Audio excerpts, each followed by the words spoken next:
Love is spiritual, not natural. You ever think about that? This is absolutely miraculous. With love, you get the results now.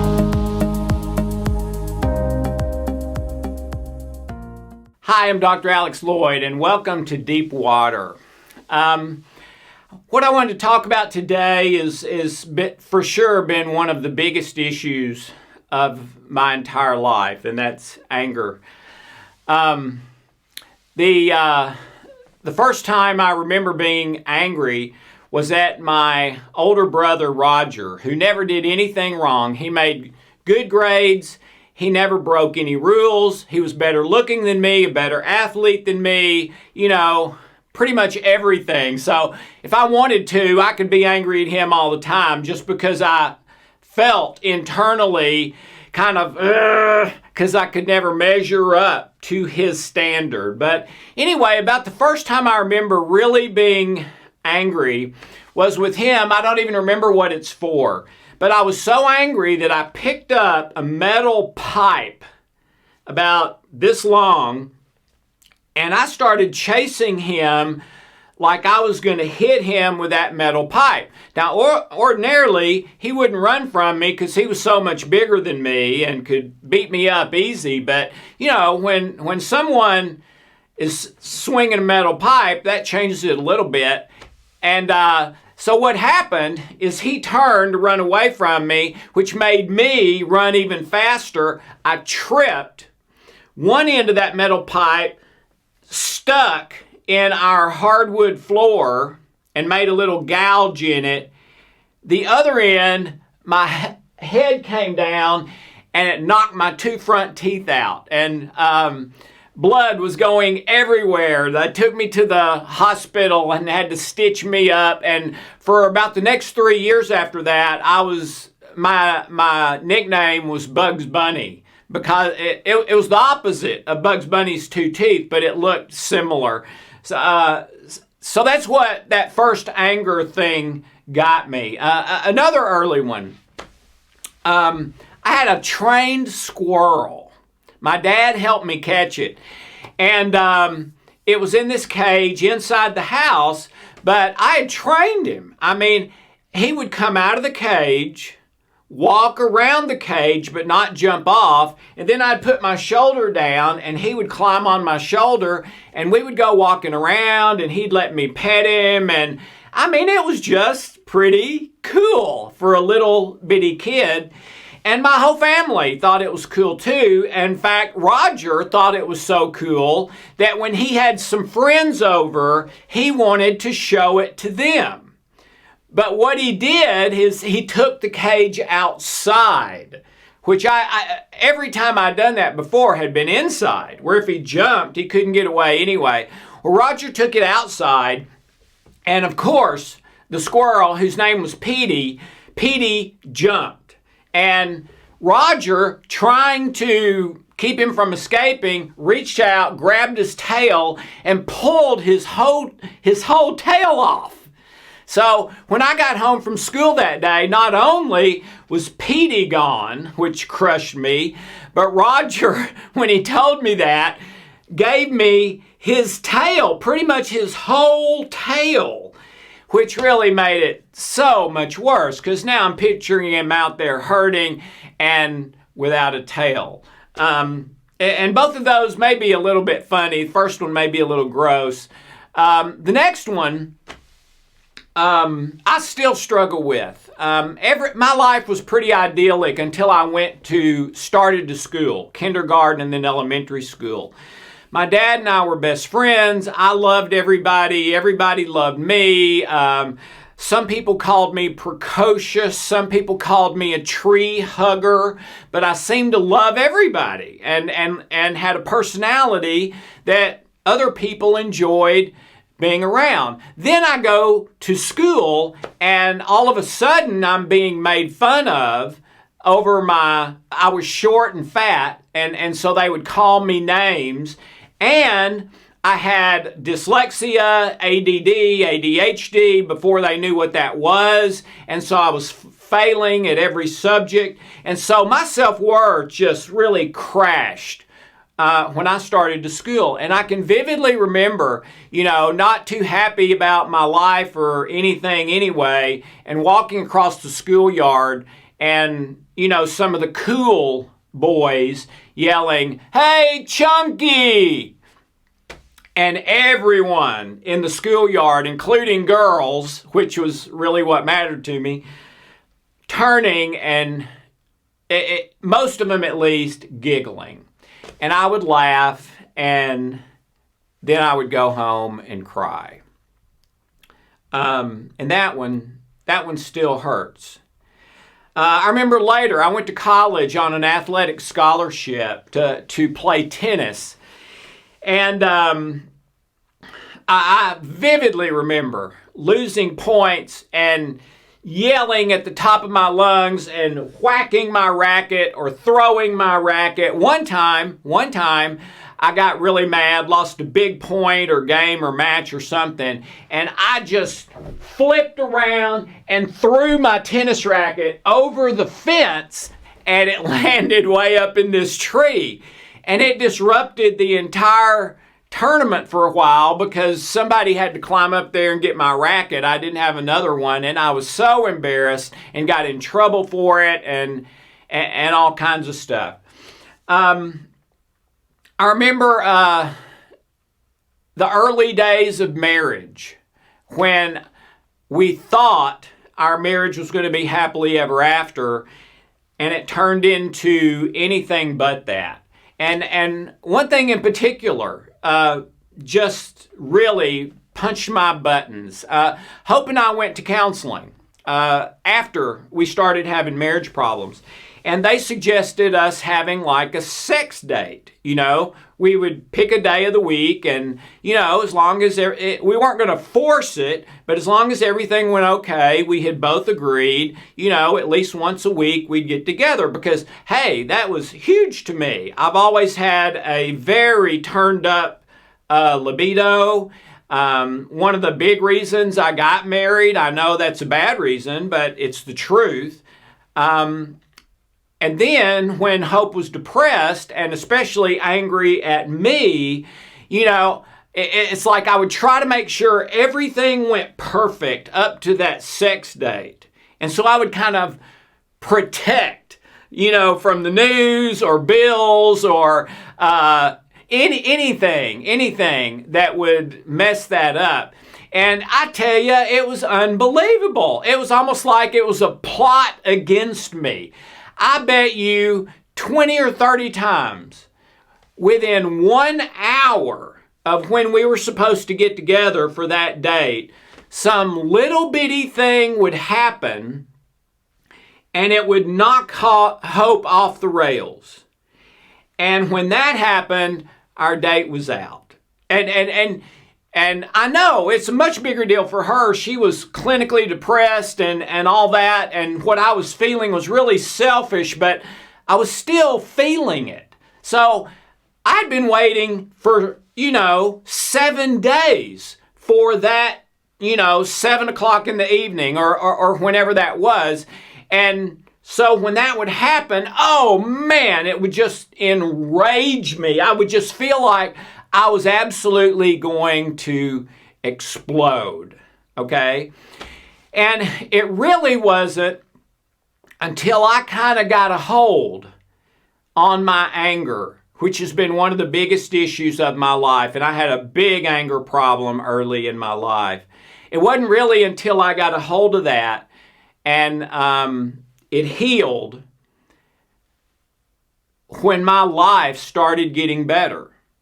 As long as I had that anger button that got punched at least once, almost every day, and some days more than once, and sometimes in a huge way that would cause not just anger, but a blow up, and maybe even some action like going out and buying something I shouldn't have bought, or breaking a racket, or something destructive, okay? I don't think I ever would have gotten to the place in my life where I am or even anywhere close to it if I had not been able to get past those anger issues. And so for a few minutes, I want to share with you my 2 cents on where this comes from and why it's such a big deal. So let me put the chair away and take a look at the board. First of all, anger accounts for over 50% of all crimes. And the reason it's not like 98% is stealing. Stealing is the most popular serious crime and happens way, way, way more than anything else. But outside of theft, about 95% of all other crimes come from anger, including murder, assault, rape, domestic violence, abuse, torture, insurrection, revenge, jealousy. And how many of these have we seen in the last 2 or 3 years be such a huge deal? The Black Lives Matter movement, okay, in a lot of ways was all about anger on both sides, I think, okay? And then people saying, let's heal this anger and heal this racial divide, which I'm 100%, 150% in support of. And watch my Black Lives Matter video if you want to know a little bit more about how my take on that one. But all of these, by the way, can be toward other people or toward yourself, okay? Murder can be absolutely be yourself, metaphorically and physically. When Hope was depressed for those 12 years, she took depression tests, and every time she scored in the suicidal range, and usually in the extreme suicidal range. And what she would tell me all the time is, I'm too chicken to ever do it. But yes, every day, I wish I were dead. And then there's metaphorical murder of yourself or others, where you don't literally kill yourself, but you kind of kill your happiness and kill your health.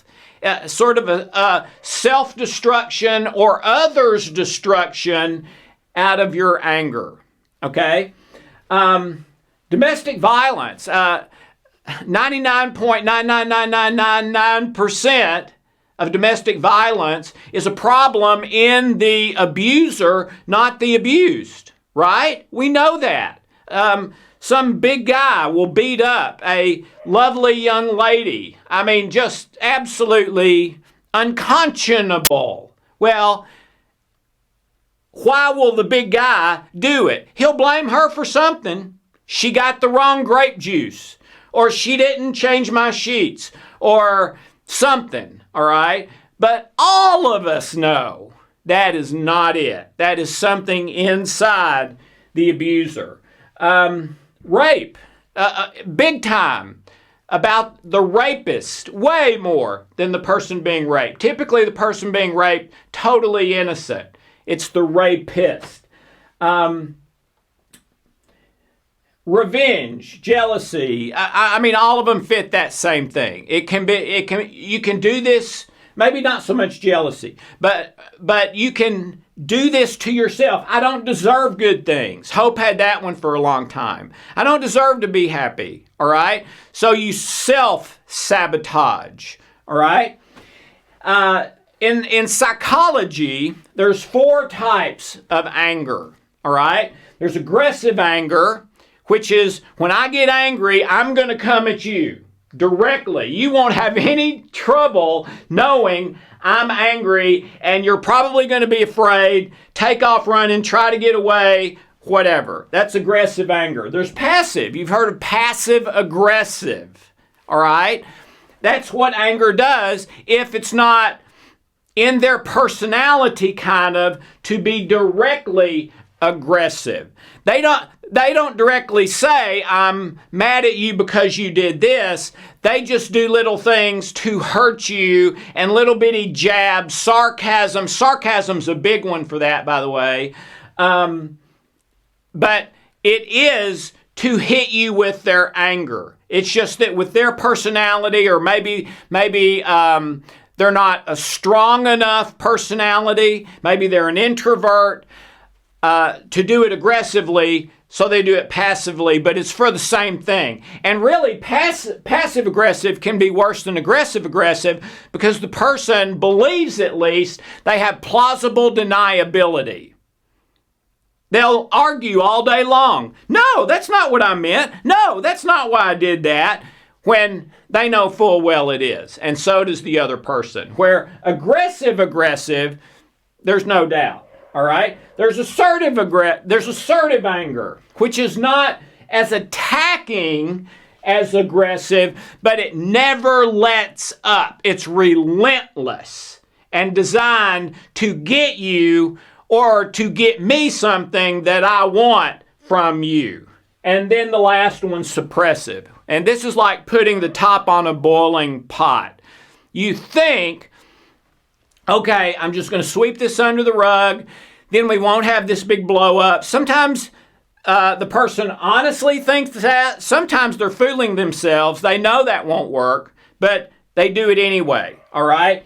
And then later, a day, a week, a month, whatever, some little bitty tiny last straw happens, and there's a atomic explosion that's just huge. Hope and I went through that one a lot because she was a suppressive and I tended to be an aggressive or assertive. Okay? And she had a little of the passive. So she kind of did these two. I kind of did these two. All right? But both of them are anger. All right.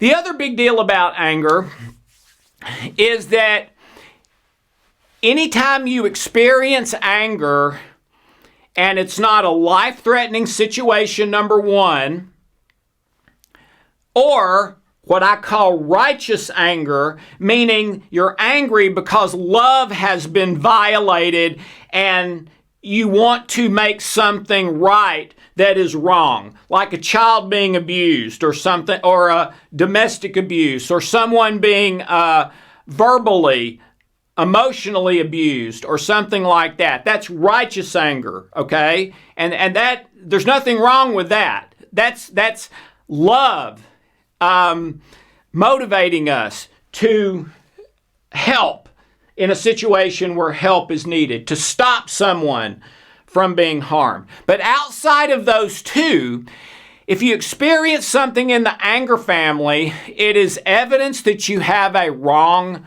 goal, okay? That never should have been a goal. And the wrong goal is an expectation of something happening or not happening in the future. Dr.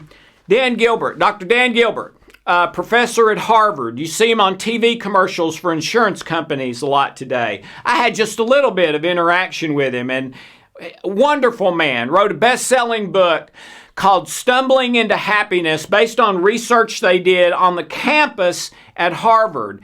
And the culmination of that research, and this is a direct quote by Dr. Gilbert, expectations are a happiness killer. Well, why are they a happiness killer? Because the instant you have an expectation about something in the future that you cannot completely control, and you can't completely control anything sometimes, you could fall over dead with your next breath. You could, next time you get in your car, get hit by a truck. I mean, we never really have complete control on anything except what we're doing right now. Okay, so what they found at Harvard is when the instant you have a physical, external, future expectation, it puts you into an internal state of stress immediately.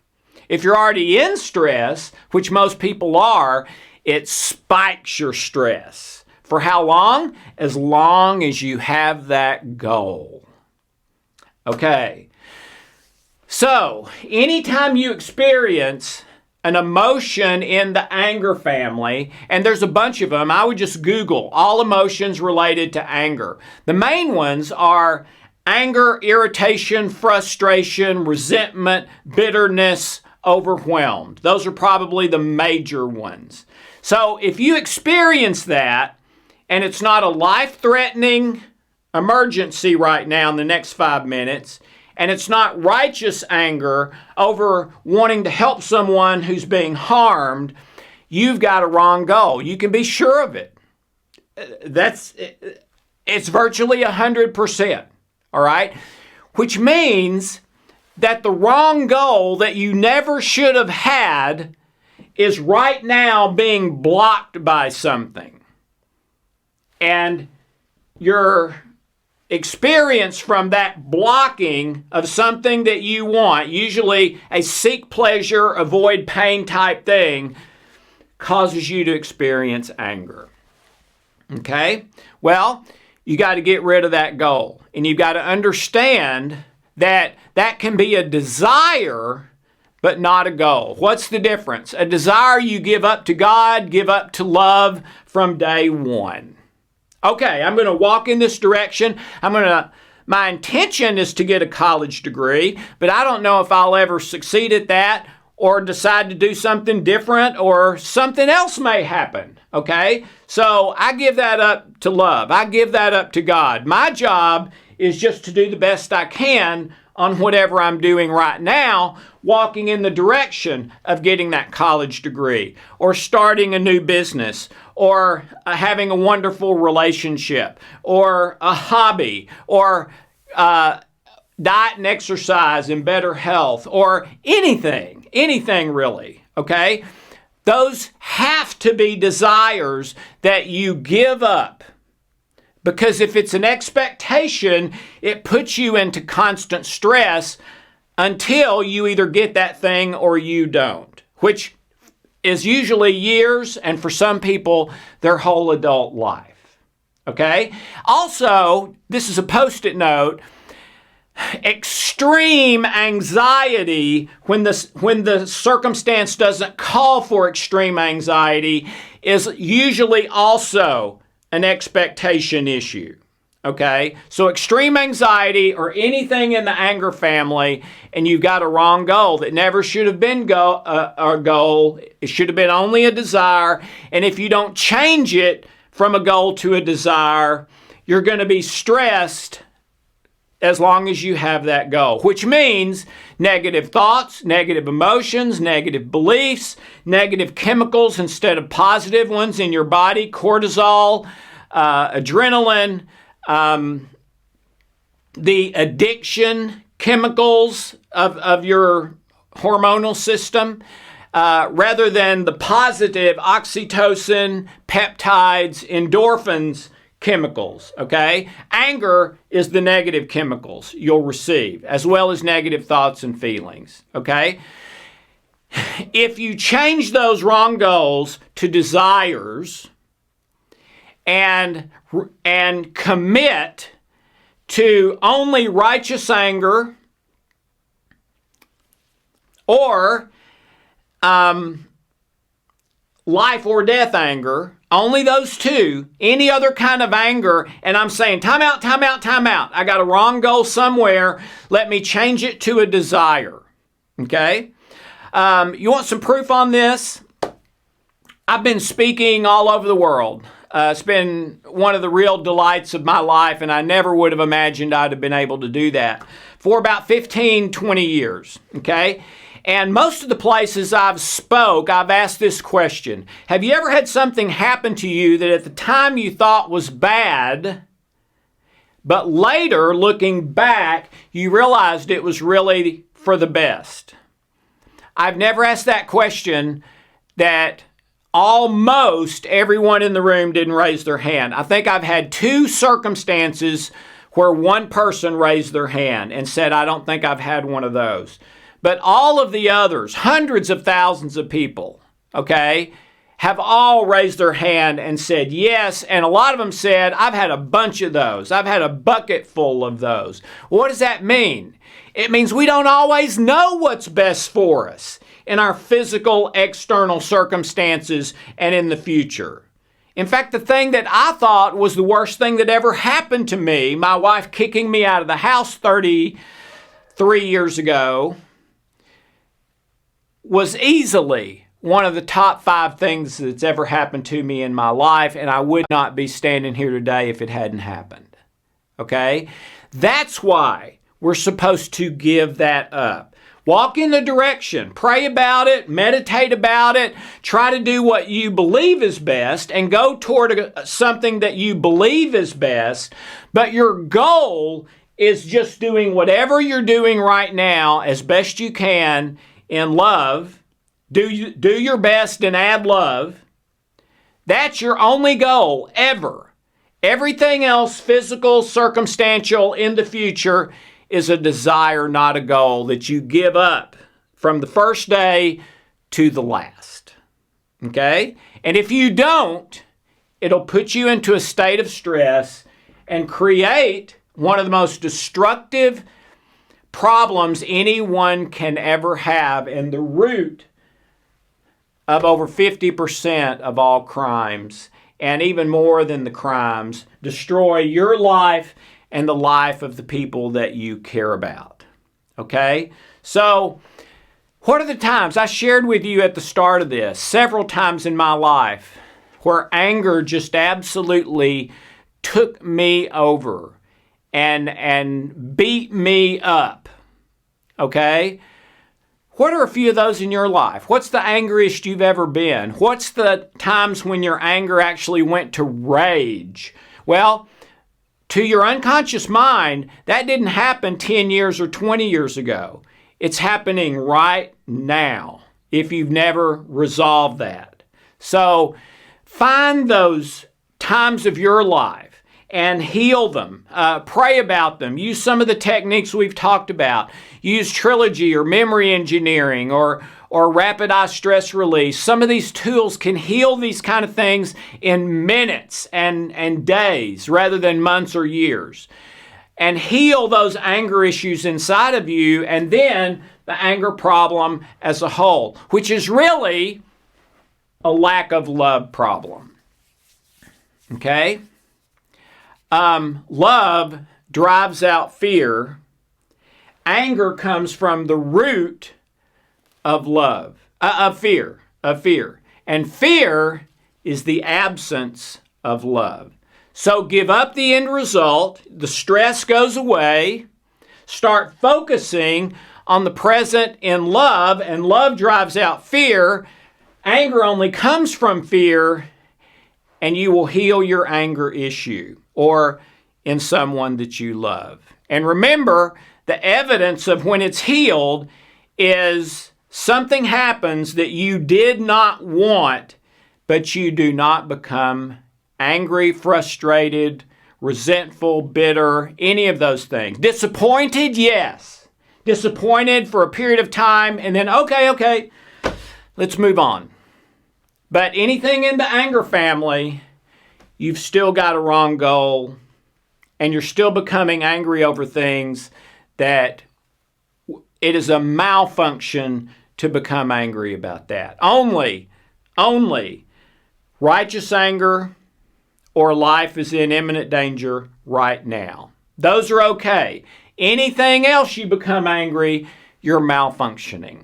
Okay? So, take a look at this in yourself. Maybe take a look at it with some friends and family and people that you love and care about, and share with them. I'm going to work on this too.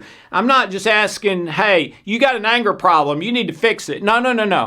I'm going to work on this in me, but I think you may have an issue too. Why don't we work on it together, or work on it separately and then get together and talk about it, or something like that. I'll tell you this. If you have an anger issue, you will never get anywhere close to your perfect life. If you have an anger issue and heal it, you are on the way to your best perfect life. And that's exactly what happened to me and so many of my other clients. So if we could eliminate anger in any family, it would totally change it. In any city, it would totally change it. In any group like the Black Lives Matter or politics, it would totally change it. You remove anger from any situation where it's not supposed to be, and it transforms that situation almost overnight. So take a look at that this week and start fixing anger in your life and the life of those you love and care about, your organizations. Go on an anger mission. And I think that would be a great thing to accomplish in life. So have a wonderful, blessed day.